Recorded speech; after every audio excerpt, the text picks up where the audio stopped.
artist talk of Jolene Powell from Marietta as a part of the Natural Expressions exhibition, which is a student-curated exhibition by 4 high school students around the state. And they were led by Erin Shapiro, curator of the Springfield Museum of Art. So we're really excited to hear from Jolene today. She's going to talk a little bit about how she's come to make the work that she does and a bit about the process as well. I hope you all enjoy. Jolene. Hello all, thanks for coming on such a nice weather day, to be willing to come inside at noontime on a nice weather day. I really appreciate it. Thank you, Kat, for inviting me to speak, and of course I'm honored to be part of the exhibition. So hopefully if you haven't had an opportunity to walk around, it's quite lovely, so I'm pleased to be included. And yeah, these are my paintings here. Can everyone hear me fine? I can't tell from here. Is it too loud? It's just right. Okay. Tell me one way or the other. So some overriding themes, which I'll come back to throughout my talk, are memory and then puzzle pieces, sort of a landscape as a puzzle. So I'll come back to that. But I thought I would tell you, because I wasn't sure if there would be some students here, so I'll just briefly tell you. When I decided I wanted to become an artist, we're not going to necessarily go all the way back, so don't be nervous. This isn't like the total walk down memory lane where my first day of kindergarten, I promise not to do that. It was actually a trip in high school that I went to, my Spanish class went to Spain, and so I went to the Prado Museum. And, you know, the Prado Museum is it's in Madrid, it's a very, very busy place, and of course my memory of it is much more romantic than what I actually experienced probably at 17. And that, you know, my memory is that I was the only one there. So that's my first clue that something is not entirely accurate in my remembering. And, you know, looking at the Spanish masters of Goya and Velázquez, not that you would see that necessarily in this work, but I was completely enamored. And when I explain it to people, you know, that maybe they don't have a huge art experience, I equate it to falling in love. I mean, and I think that's why my memory of it is so romantic. And so it was important to me at that time. My parents didn't go to college, and so my mom's, her wanting to show me the world, trips like that were super important, and it was life-changing because then, from then on, I wanted to make art in some way, in some fashion. And so I did that, and then I went to undergrad, as it says on the wall there, West Virginia Wesleyan College, and I was there with a young professor. It was our first teaching gig outside of UPenn, and so we became really close. There was only like 10 years age difference between us, and I started painting the landscape at that time, and I had a little Geometro, if you remember those. It was like Econo, and it was the Prius before the Prius. Okay, it got 50 miles to the gallon, and that was mainly because it had 3 cylinders. Being a petite woman, that was perfectly fine. But if I had more than 2 friends at the car, we had to sort of lean forward and turn off the air conditioner if we were going up more, you know, than a standard, like anything more than, say, you know, a pothole. I had to do some alterations to the car. But at that time, when I had the Geometro, I was enamored with painting from life. And I did that for the majority of my landscape painting career. And people often ask me about my color. And it sounds crazy. It's not something I think that much about, quite honestly. But I think the reason is I spent so much time painting from life. And in this Geometro, I had measured the dimensions of the Geometro. And I knew, like, from my shoulder to the edge of my car, I could get 27 inches wide. And then I knew I could go 6 feet long. So that dictated the size of the landscapes I did for a little while, because that was the dimensions of my Geometro. And I would, it was sort of slightly psychotic, quite honestly, in that I was in my painting clothes, and I had, you know, college courses, and I was involved in these other things, and occasionally I'd have to not look like an artist, and, you know, I would just throw a jacket or something thinking, oh, that'll hide the paint. No one will ever see my true, you know, I'd paint up my arms, but, you know, you could wear gloves and be kind of cool or weird or whatever at that time, so I would wear these, like if I had an evening thing, these gloves, because I would have this pink up my arm. I would have this green. And my education with color, again, going back to why I don't necessarily think that much about it, it's just part of me in that I worked so much outside in life. I would pull the car over, literally like a headlamp. I don't recommend that, by the way. Blue tape and a headlamp really screw with your color. Okay, let me just tell you. If you've got blue tape around your paper, you're really fighting against that. So don't use that, just a little rule of thumb. And then a headlamp is obscuring what you're seeing, but I'm trying to mix this color, look up at the sky, look down, and I'm chasing these colors that were constantly evolving. And so that's sort of going to the puzzle piece. Like this color I observed a lot in West Virginia, this pink, and you'll see it here. But it shows up in these landscapes that are an amalgamation of my time in Iceland, time in Maine, time in Hocking Hills, Ohio, where I started working in Cooper's Rock, West Virginia. So these colors are observed from years and years of working from life. You know, a certain green, this acidic green that only comes at certain times of day, like right in the morning. If any of you sip coffee out in the morning or something, it's that acidic brand new green. Brand new green that's April or whatever we're lucky enough to have it, is this. And it lasts for about 3 seconds. And so that was part of what I was constantly chasing. What light would look like diffused at, say, 5 a.m., what that same scene would look like at 5 p.m. Much like, you know, even someone, we see him all the time, and, you know, the mouse pads and the mugs, but, you know, Monet did that. He was painting the same thing over and over at different times. And I did that to some degree when I was in North Carolina. I painted this spot right outside of my apartment. That was very convenient. That's much more lazy than the Geometro days. I would just sort of open my sliding glass door, and I was at the, you know, sort of the base of the Smoky Mountains. And so I painted the same thing over and over, and the color was completely different, depending on the season, depending on the time of day. So again, that is my education, really, is painting from life so much.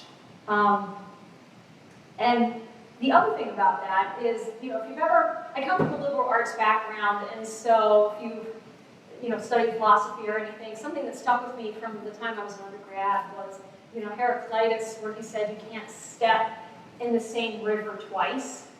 It really stuck with me because I thought that's exactly true. We can never step in it the same. You're not going to experience it the same way. You're not going to feel it the same way. The light isn't going to be the same. That exact bug is not going to be standing exactly where it was. The ripples will never be the same because it's dictated by, you know, the wind and the moon and all of that. And so that is something that has stuck with me in my work, where you can't experience the same thing twice. And so the other thing then, as I got a little, you know, older and lazier, and didn't want to put the 6-foot canvas in the Geometro, I got a cat. And so the kitty would walk on the painting, and of course it would decide to take a nap right on the painting. And I'm like, well, I'll just wash kitty off when I get to where I'm going. So I worked more inside at that point, and I realized that it's this puzzle piece idea again, where I was putting pieces together. Although I started life very much painting directly what was in front of me, it became more abstract. And the more I thought about it, you know, it's sort of like artists work in many, many different ways, and there's no right way, there's no wrong way. Where sometimes the idea will dictate the process. I tend to work a little more intuitively, but then I'm an overthinker. You know, I'm an academic, a true academic, and I'm like, why am I doing that? You know, like, because, you know, that answer never quite sits well with me.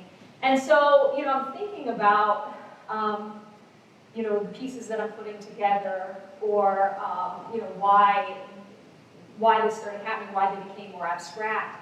And I realized it was almost like, it was going back to memory again, and that our experiences change each time we come back to something, right? I did a residency, I guess 10 years ago now, in Maine, and where I was right on the coast. Again, it was an old fishing boat that was converted to a studio, or not boat, excuse me, fishing house, building, whatever.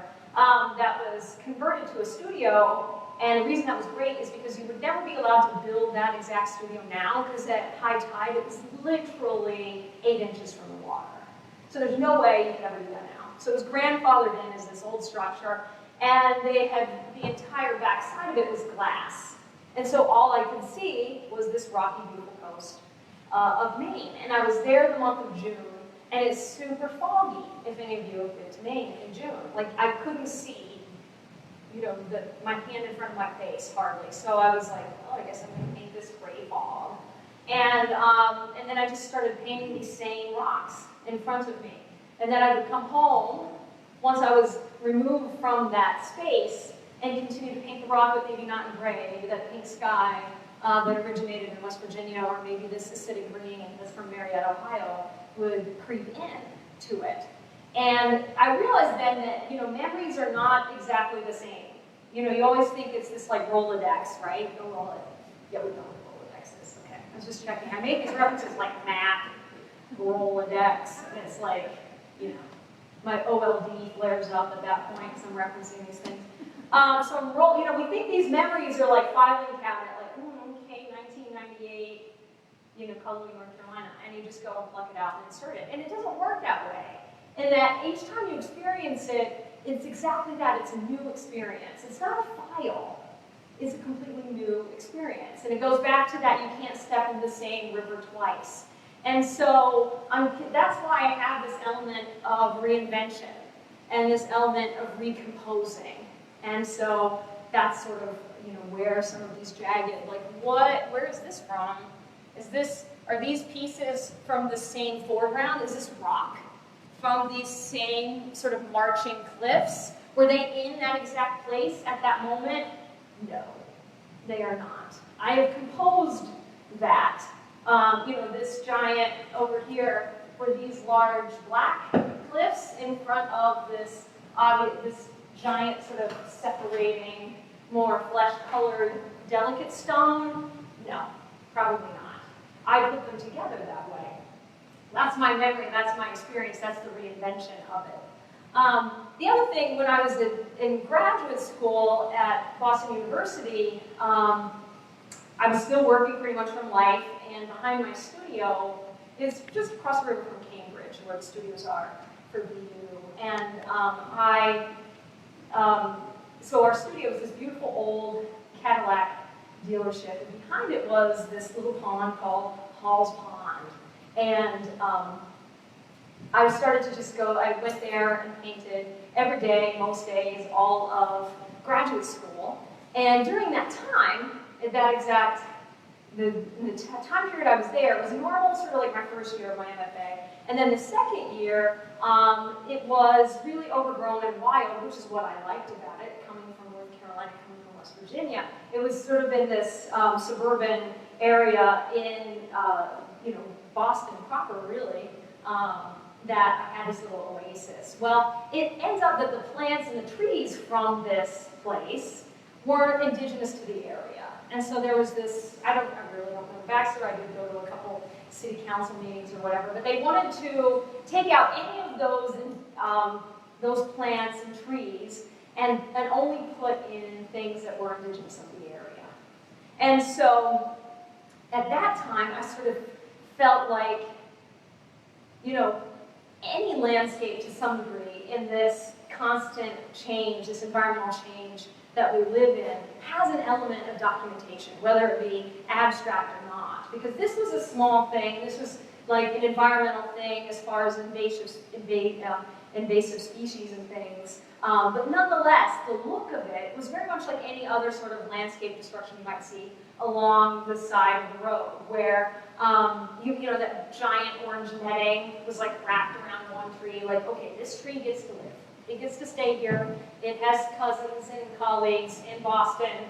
Its provenance has been, you know, Mayflower. It came over. It gets to stay in Boston. This other tree, I don't know where it started. Someone smuggled up a seed. That can't happen. We're taking it out.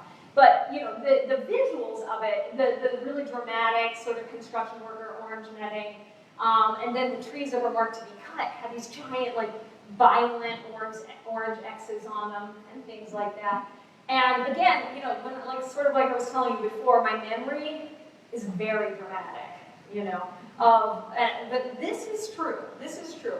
And what happened when they came and they took it, I was only 1 or 2 days where they came and took out, cut down all the trees that were not going to be, that weren't allowed, they didn't have covenants, they didn't have dozens. Took them out, and then a giant sort of nor'easter snowstorm happened, and this like 12 inches of white snow was just over this whole park and this whole pond. And so when I went back, it's like they never existed. And so it was just these orange nets, and it never, so the bulk of that, my MFA thesis was painting more about orange nets and spray paint than it was the landscape. But at that point, that's when I sort of, I taught in Virginia for a year, and I intentionally looked for spaces that were being altered. Like I found a little stream that was dammed upriver, upstream, whatever, and flooded. And so there were all these silver dead trees growing out of the middle of this pond. And so that was kind of fabulous, kind of creepy, all of these things. And so some of this, even though I witnessed these moments in Iceland, these sort of shifting cliffs because of the lava rock and things, you know, you can see these really, it almost looks like bones or teeth or something. I know that comes from also my time in Virginia. Again, being an academic and always overthinking, it reminded me of the silver trees that I did, you know, 600 years prior, and it was just sort of creeping in to my time. And I'll tell you a little bit about my process. I've always enjoyed drawing, and I really started drawing the landscape because I wasn't particularly good at the figure. You know, you can tell if somebody's arms or elbows or kneecaps are off. You guys probably have no idea if these cliffs are off, right? You're like, she could be terrible. You know, who knows? Who cares? You know, it doesn't matter where the eyeball is. What's the eyeball equivalent in this, right? So there's an element of trust that you're like, I assume this rock ridge sort of went with this rock ridge, but there's no indicators that it doesn't. And so that was sort of another reason I tried my hat for a couple years at figurative work, and I liked the personality. Like I liked talking to a model, I liked hearing their stories, and I sort of did more, it sort of creeped in that I was sort of documenting as much of the story as, more so than even them, you know. And so, again, being intimidated with having the arm in the wrong place or whatever, I went back to the landscape. But drawing, some of these you can really tell, I'm looking around, okay, here we go, where you can still see some of the original drawing. This is on panel, and so it's nice and rigid, and it's a really smooth surface, and so I'm able to draw directly on it. And I'll seal the piece then with like gel medium or something, so the charcoal or the pencil doesn't smear into the paint all that much, but most of the time it ends up being really covered up. But you can see moments like this. But the other thing so drawing is a way for me to begin, and then another thing is it can also be a little bit of a crutch when I get stuck. You know, you can sort of tell it's like the nuances of when I had a struggle, a moment of struggle. I'll bring some drawing back up on the surface, like, oh, this is a mess. Let's just kind of start over. Let's pretend that doesn't exist, right? And let's just draw something on top. And so the line, the immediacy of it is a way for me to sort of recalibrate and figure out where I am, find my way with the line. I like the immediacy. I like the lyricism. I like, all of that sort of thing with, the feeling of the line. I like when it peeks through a little bit. Some of these are silk screens where I've drawn directly on a screen and exposed it.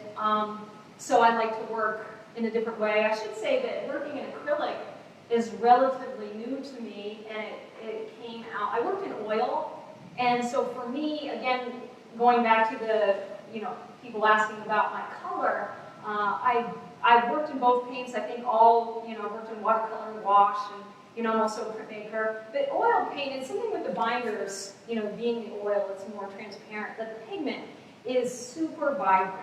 And you can mix like infinite number of oil paints together, and it's going to stay luscious and vibrant. And that's not been my personal experience with acrylic, that you'll lose the luminosity a little faster, you'll lose some of the vibrancy. And so I think, again, working in oil paint as a beginner and working from life is what really taught me about color. But acrylic, because it's sort of naturally flat, and this work stems from and originates, even though there'll be pieces from multiple states, including now I'm working in a series from specifically more from Ohio.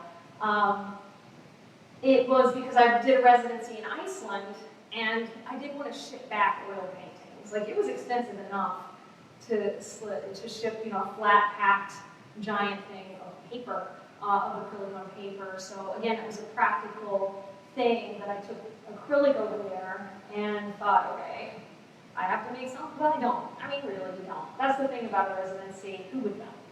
Like, if I came back with nothing, really, who would know?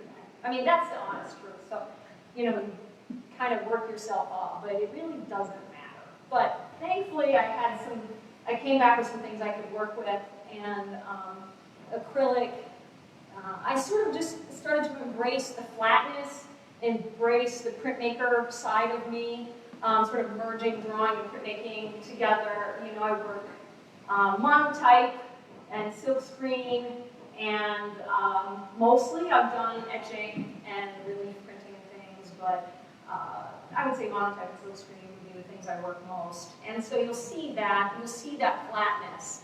And because it's landscape, because I like, who doesn't like to make their life harder, right? We all do. Like I'm saying, today's the day I'm going to make my life harder.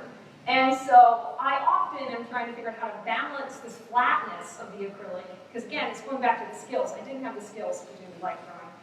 I don't know that I have the skills to make acrylic look super dimensional. And so I do it by layering, because it dries so fast. Like, I'm trying to learn what's great about oil and what's great about acrylic, and I'm like, this dries, like, immediately. If my cat walks on it, it's nowhere near as detrimental when the kitty walked in oil paint, And that kitty lived to be 20, by the way, so I did okay. I was a decent cat mommy. I always cleaned the heavy metals off of kitty's squish beans, and made it to 20, so I did all right. And so this one, you might see a cat hair, but if kitty walks on it, it's nowhere near as detrimental. And so I'm just still in the middle of that. I think I'm new to the acrylic flatness, embrace and layering. So I myself am curious as to how that will play out in the next few years, but that's sort of a bit about my process and my story without going all the way back to kindergarten, but I can if you want me to. But at this point, I'm happy to answer any questions. Or Kat, am I supposed to keep going? Do you have a... However we see fit. I bet that there are a couple of questions. We could probably extend out from there. Let's do that. Who has questions? Nothing's off limits.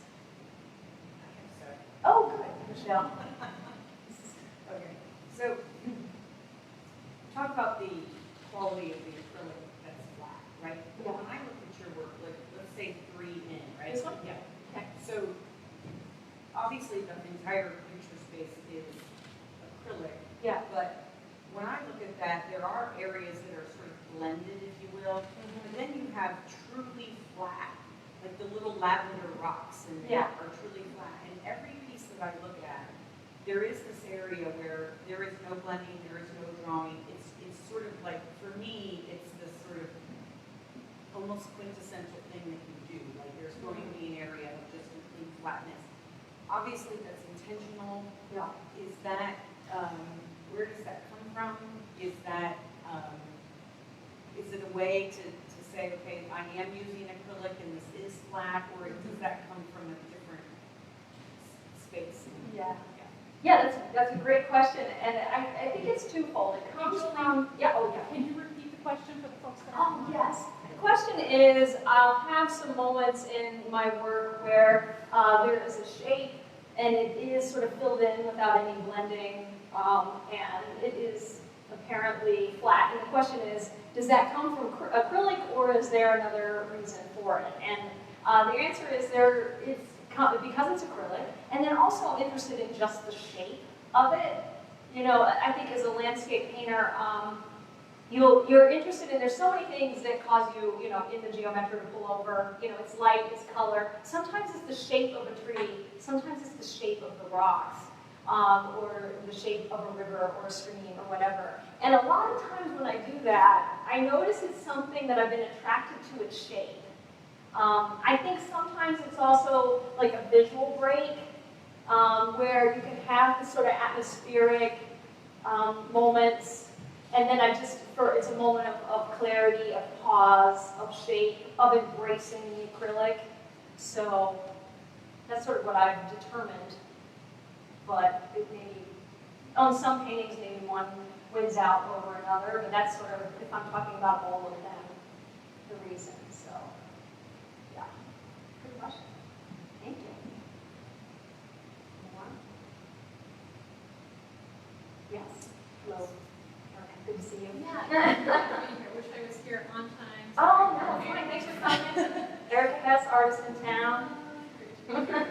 Michelle Grant Roberts. Yeah, there we go. So, yeah.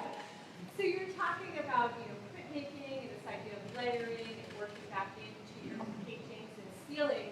And I'm just curious, on average, how many times do you think you go back into a painting? How many layers do you think that there are that you build up? I'm just curious. There's so many. I'm really annoyed with myself, quite frankly, most of the time. Oh, question. The question was, a very good question, talking about layers, how many layers are actually in the paintings? And like I said, maybe we're a constant student in that this is where I get so frustrated with myself. I was just telling a friend of mine, Beth Nash, one of my colleagues from Marietta is with me today, that this one, you know, this kind of detail, I'll draw, and then you would think like a normal person would probably put the flesh tone down and then draw over top of it. No, because again, I decided I'm going to wake up every day and say, today's the day I'm going to make my life harder.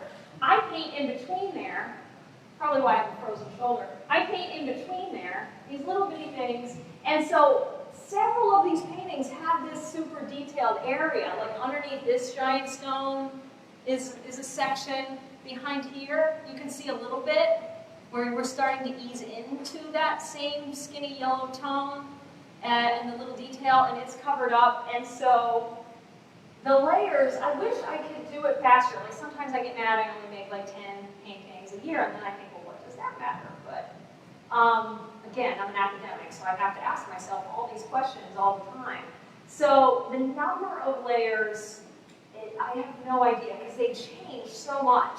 It really is just when it feels finished. And like I said, my husband and my friend Beth, I'm constantly like, is it done? Do we think it's done? Is it done? What if I turn it upside down? Then it can be done, right? No, yeah. And I wish I knew, and I wish I had a better system. I really do. But sometimes I wonder if that struggle, that back and forth, is sometimes what people respond to. I don't know that they feel the layers or they feel the history. I don't know. Yeah. I mean, that's one of the things I respond to in your work is how you're working into it in the depth and then popping those like lavender rocks on top. Yeah. It's that push and pull that really makes it fabulous. Thank you. Yeah, I appreciate that. I like beginning a painting and I like finishing a painting. I don't like the middle. Like that's the part where I'm like, I just stare at it. Like you'd think, you know, in 24 years, I guess, of painting, since my first painting classes in undergrad or so or more, I don't know, 600 years ago. That, you know, I'm still waiting on the clouds to open and like the divine light to come down and say, you will make this painting beautiful every time. It will take you 3 hours. Go about your day. Or I tell my students I'm going to invent the painting pill. Like you take that, I'll be rich, and you'll just know how to paint. Like you don't have to work. You don't have to have your geometry days. You don't have to. Yeah. Did you have a question, ma'am? No? I do actually. Oh, great. Okay. Well, it felt like you were.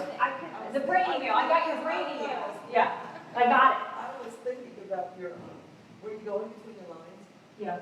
I was just kind of curious, because I know acrylic does dry fast. Yeah. your thought process around that. Were you afraid that it would dry too quick? Was it in the beginning when you first started working with acrylic? Were you afraid that you would get smudging? Unlike with oil paint, of course, you can change it, you can switch it, you can Right. add and add and add. And you don't have to worry about it, it takes 4 hours to dry, of course. So Right. were you kind of afraid? Because that, it kind of made me think that you're one of those detail-oriented people that really like detail. Yeah. And you're not spending the time with it. Yeah, I do. I like detail and I like a mess. Again, it's the beginning and the end of the painting. I love the little tiny detail, and then I love just sort of squishing it and palette knifing it, getting the sand there. You know, so I like but I like, it's like, you know, it's just like a calm moment. It's almost like Zen, like all I'm gonna do today is fill out this. Between the lines, right. And the reason I started doing it, going back to line and how important that is to me in my work, I wanted to see the lines. You know, when I draw over, I try to see if I can find where I'm drawing over it, it's not the same. Like, I'm literally leaving a little gap of paint. And that, like a contour line, it's making more concrete a contour line, really. And that, because I'm not, you know, skilled enough to get it exactly. You know, maybe if I literally got a one-hair brush, I can't see. Again, I can't. You know, the middle age, I can't. I wouldn't be able to see it. So this is as good as she gets. And so the space, it creates that undulation that I was first attracted to when I first picked up charcoal and started drawing with it. So I want to capture that line. I kind of figured that's what Yeah. Because you're right, sometimes the paint's finished. Yeah. You're drawing it, you let it dry, it's flat, and then you go over it again. Then you're gonna keep going over that line sometimes. I know it's taking you to keep going over the line, make it better, make it more profound. Right, exactly. nice technique. Well, thank you. I appreciate it. Thank you. Thanks. Great question. I'm going to ask a question and Oh. adjust your mic. Oh, So, was it my hair? it's, Mm. I'm just going to put it on a different thing that's more stable, Sure. and then you can press it back. So, my question is, do you see in your work the simulacrum of collaging? Yes. And can you talk a little bit about that? Yes. Yes. I think when I was younger, I worked with, you know, again, I grew up with my parents, you know, my dad was a machinist, you know, that sort of thing. My mom worked in a light bulb factory until she decided just to sell antiques full time. And so, you know, magazine collaging and things, I remember we did that in high school. And so again, going back, you know, you start to think of these things, like where did this come from? How did it start? Because people will ask those questions a little bit more of me now, you know, 600 years later. And so I have to sort of come up with some of the answers. But I think it's because some of my early art memories and experiences were with collage. So it's the only thing I can, you know, I'm glad you brought that up because I haven't spent a lot of time unpacking that, but I need to, and that's a good observation, yeah. The collage reference. I don't know much more about it other than that, some junior high collage project or something. And you know, just I loved it. I love sort of reinventing, you know, taking a pattern that was from a blanket and making it, you know, the pattern in an outfit if I was making a person or whatever it was. Because my parents, like I said, after they started dealing in antiques, would get like, what's it called? Southern Living, right? Get all nostalgic and weepy over a Southern Living. Because man, they had some sweet, colorful spreads with all these different textures. And I think that's what I loved about it, because it was, you know, back when you'd have a quilt and then you'd have a vase and a crock and a pattern on a chair, and it was all the same in the same, you know, hue family. But it was all these different visual textures and things that I enjoyed sort of reinventing. Then they were definitely flat. So, yeah. Nice observation. Yes. Shar? You referred to yourself as an academic on several occasions. Yeah. How do your students influence your work? Oh, that's a great question. And Erica asked me that last week. I was telling her this is the honest truth, is that I know artists at all different levels and in different professions. And some people become sort of jaded and cynical and bitter, right? And if they haven't met a certain goal by a certain time, the world is the worst. And so for me, I always had taught drawing one.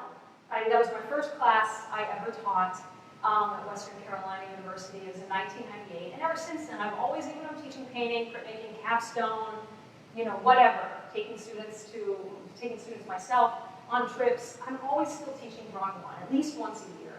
And I was saying that you can't be jaded and cynical if you're teaching drawing one, because for most of our students, it's a general education class at Marietta College. And so they have some of them have zero art experience at all, let alone drawing.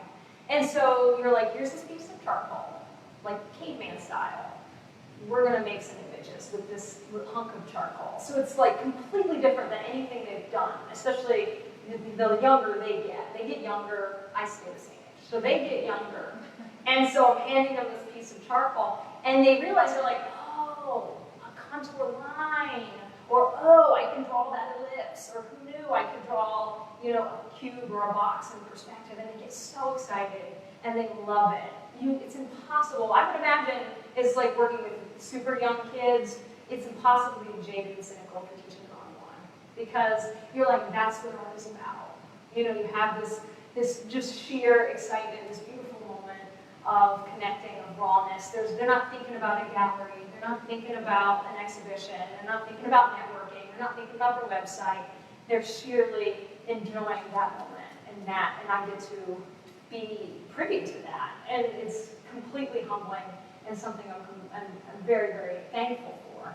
So there's that, and then the practical side of it is my students were constantly, we're looking up images together in my painting class, and they're showing me artists I don't know. I mean, how could I possibly, well, I can't, let's put it that way, maybe someone can. I cannot know every artist in the planet and what's going on.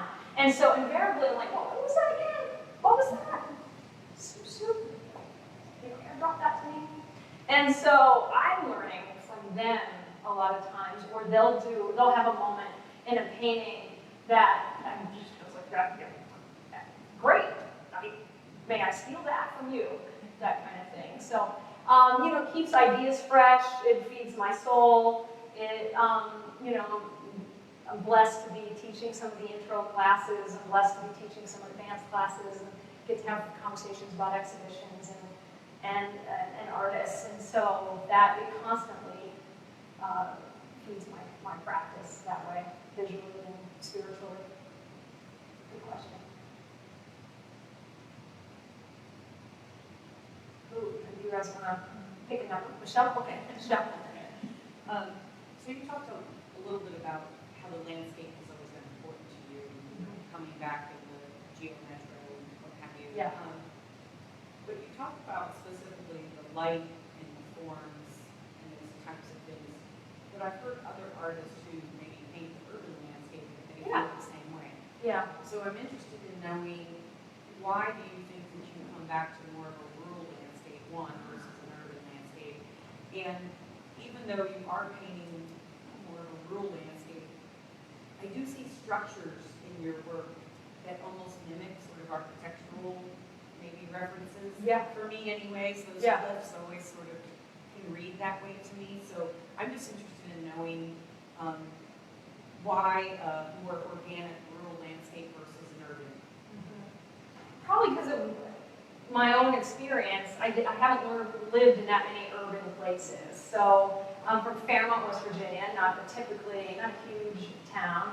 But my grandfather had this huge farm, well, huge to me, 300 acres. I assume that's huge, huge is relative. And so I spent a lot of time in Western Pennsylvania roaming that landscape. And again, I'm just sort of unpacking that I think that's where it comes from, is my own personal experience. I was, my mom always said she knew exactly what I was doing, and I was like, I doubt it. I really doubt it. So, I felt I was slightly free range on those hills and peaks and valleys and hay bales of my grandfather's farm. And I remember as a little kid, I think I was born old, so there's that, I forgot to mention it. Because I remember even as a little kid, I would see, like places where there were strip mines and things in West Virginia. It was impossible to bypass that in West Virginia. And I remember being sad by it, like, oh my God, awful. You know, I'm like 8, and I had a sense that that was awful. And I remember thinking this, probably at the ripe old age of 9, that my grandfather's farm, I thought, as long as no one can tear this up, life is good. And this is a sanctuary. And so I always had a sense of that pristine and that natural, I was just always connected to it. You know, I went to Fordham University for a semester, just as like a student exchange thing. So I lived in, you know, the heart of New York for a little while, and I lived in Boston for a little while, but the cityscape just didn't speak to me the same. But I do like that structure, so I think for me, that's probably why I was attracted to cliffs. Rather than making it a building, I wanted that vertical structure. And so that's why I was attracted to like Cooper's Rock, or I can't remember, College Falls in North Carolina, these places that had this without it having windows in it, essentially, but a similar shape. Yeah. So I think it's the stack. I was clearly savvy. Clearly, I'm very nostalgic and savvy. So, yeah. Did you have a question there as well? Me? Yes. I'm really drawn to the puzzle idea, Oh, okay. and I see interconnecting big shapes that are kind of detailed inside, but they have, like on the second one, you have like 3 major shapes. Yeah. And I was trying to, I would like to know how they come to life. Do you have memories that you put together different places? Do you look at pictures? Do you feel like, oh, I want something warm and light, something dark, and you look at reference photos from your travels and your places, or you just come up with on the moment? Yeah. Kind of the planning at the beginning, I guess. I would like to know how those, the puzzle comes together. Sure. Yeah, the question is with the idea of puzzle pieces, do I begin with photos? Do I begin with memories? How do I start? I do have reference pictures of all the places I've worked, and I also draw there. And so for me, a lot of times I will work from the drawing. And so, you know, there's the original, there's the photograph of the place, there's the drawing, and then there's my vision of it. And so each time it's like a generation removed. And so it becomes more fluid. It becomes more of like a puzzle. I can put it where I want. You know, was this, you know, do these things necessarily go together in this way? So it's, again, I don't always work the same way twice, but I will start, sometimes I will start by drawing, like from a reference picture. In my drawings, I usually have a couple things. I would start with those and draw right on to the board, in my case. And then other times then, I will, I don't necessarily think about the color that early. That is something that happens sort of separate from the drawing. I'm interested in the shape and the composition, I guess.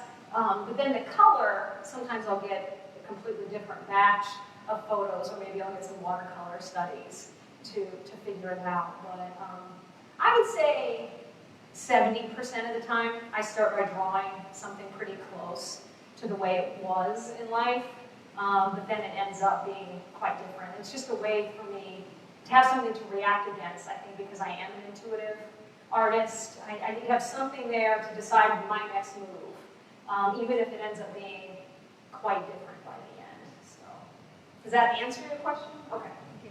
Yeah.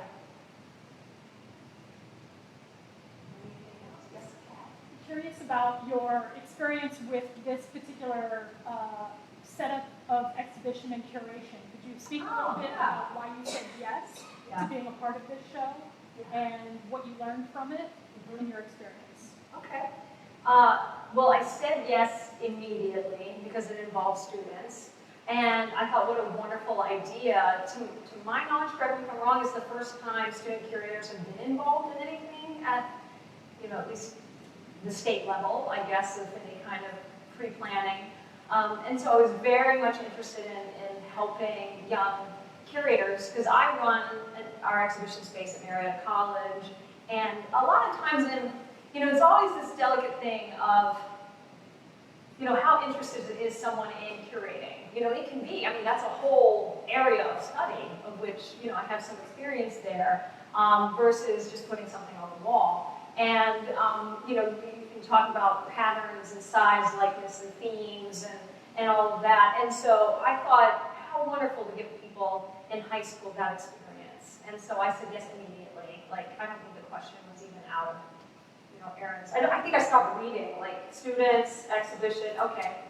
And then I went back and read it more thoroughly. What did I commit to and where do I have to be, So I said yes, and I was paired with Jaden, a student, and he contacted me and asked wonderful questions about my process and my work. And, and so we were able to have a dialogue about, when you're putting, it's just some people may see us in this exhibition as sort of disparate. I don't. I hope people wouldn't, but some may. And so figuring out how, why would you juxtapose, crows, in the same sort of sight line as, my paintings?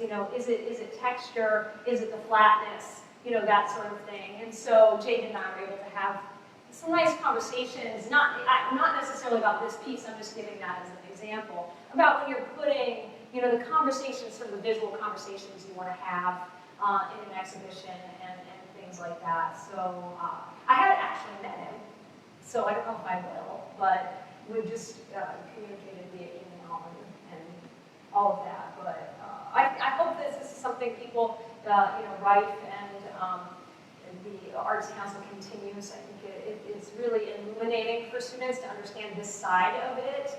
Because it's not necessarily the business side. I mean, I can really geek out on curation. Like, I can really, people are like, oh, please stop talking about it, It's not that interesting. I find it fascinating, so I think it's great to support that.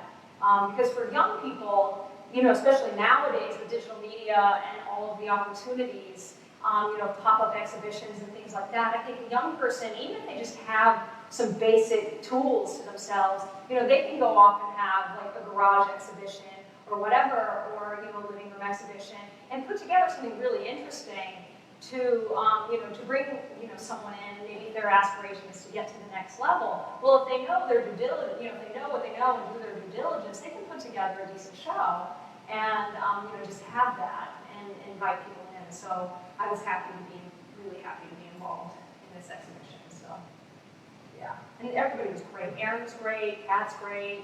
I'm not just saying that because I'm standing here. It's the truth. I say that with the mic's off. So if you want to ask me later, I'm going to tell you the same thing.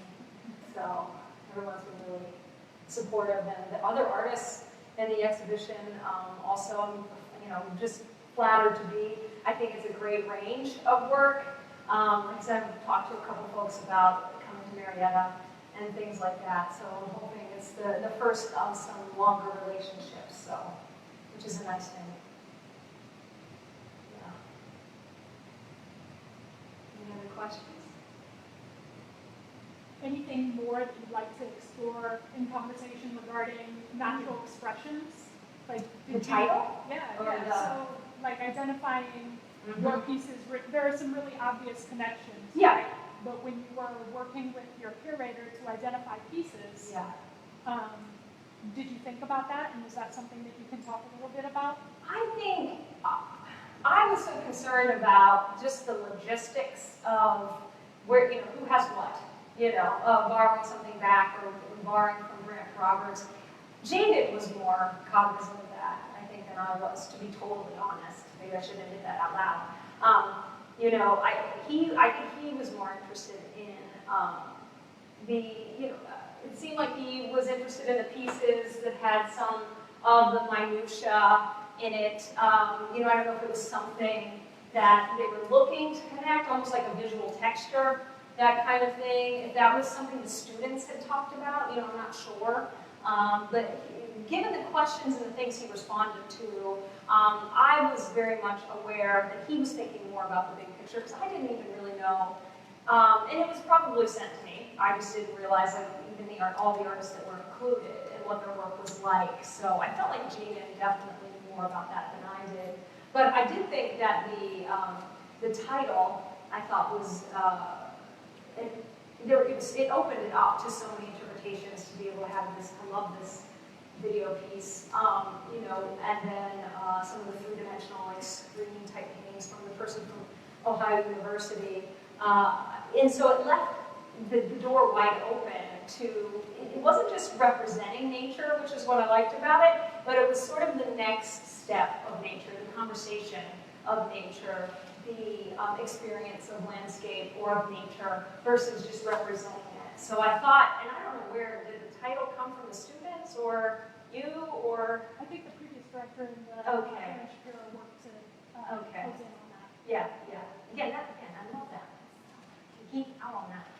So I thought it was great and a good way to tie a variety of people together in a logical way and in a very visually impactful way. So the students did a wonderful job, you know, and so that's sort of my thoughts there on that.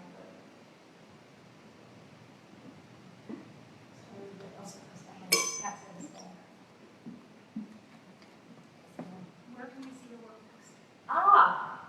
Michelle left. Brant Roberts in November, and I don't remember the date or anything, I'm so sorry, but I'll have work at Brant Roberts. It's a smaller group exhibition, and it'll be some landscapes that are more specifically referencing Ohio, primarily Hocking Hills. That's where my husband and I like to disappear. And there's a place we like to go where it's a cave, but it's not open to anyone else. So we go to this particular cabin, so I have my own little cave to draw. So, yeah. Of course, I say that, and will the cave necessarily appear? It's possible it won't, I'm so sorry. But the artwork will be available and on view in November at Grant Roberts. So, and then I have a website that I'm sometimes effective about updating, jolenepowell.com, and then Jolene Powell Art on Instagram that I'll show a lot of times some in process. Some of the, is it done? Is it done? Is it done? There'll be a lot of those photos, and then it's actually finally done one day. So you're welcome to follow me there as well. So thank you all for joining. This exhibition will be up until October 19th. The hours of operation are Monday through Friday, actually Monday through Saturday, and we have our hours posted online. So please come through. Our next experience is actually a drop-in workshop with R. Douglas McClarty on Tuesday, August 20th from 11 to 1. So registration is suggested. Thank you so much, Thank you Jolene, for asking. for your insight. I love the idea of memory as reference, and they have a lot of dreamy qualities about them. It's great to get to live with them for 3 months, so thank you very much. Yeah, your office is here, you're right, you can't even escape it. No, I don't want to. Okay, I just thought of that, I was like, oh Lord, every day. Also, when are you doing stand-up next? Oh. In the classroom? We probably, August 22nd is when school begins, and my students are like, oh, now she's not that funny.